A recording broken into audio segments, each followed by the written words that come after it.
வணக்கம் மக்களே, இது உங்களின் விடியல் குரல். சமூக வலைத்தளங்களில் தற்போது ஒரு அரசியல் கேள்வி அதிகமாக பேசப்பட்டு வருகிறது.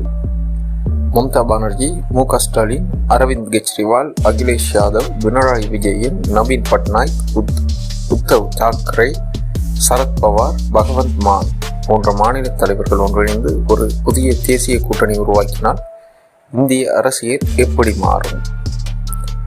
மாநிலங்களின் குரல் தேசிய அளவில் வலுப்பெறுமா? காங்கிரஸ் மற்றும் பாஜக ஆகியவற்றை தாண்டி மூன்றாவது பெரிய அரசியல் சக்தி உருவாகுமா? அல்லது பல்வேறு கொள்கைகள் மற்றும் மாநில நலன்கள் காரணமாக இந்த கூட்டணியை ஒருங்கிணைப்பது சவாலாக இருக்குமா? இது ஒரு அரசியல் சாத்தியக்கூறு பற்றிய விவாதம் மட்டுமே. உங்கள் கருத்துக்கள் என்ன மக்களே? கமெண்டில் பதிவு செய்யுங்கள். எனது கருத்தானது, ஸ்டாலின் தலைமையிலான புதிய தேசிய கூட்டணி ஒன்று உருவாகினால் மிகவும் சிறப்பாக இருக்கும்.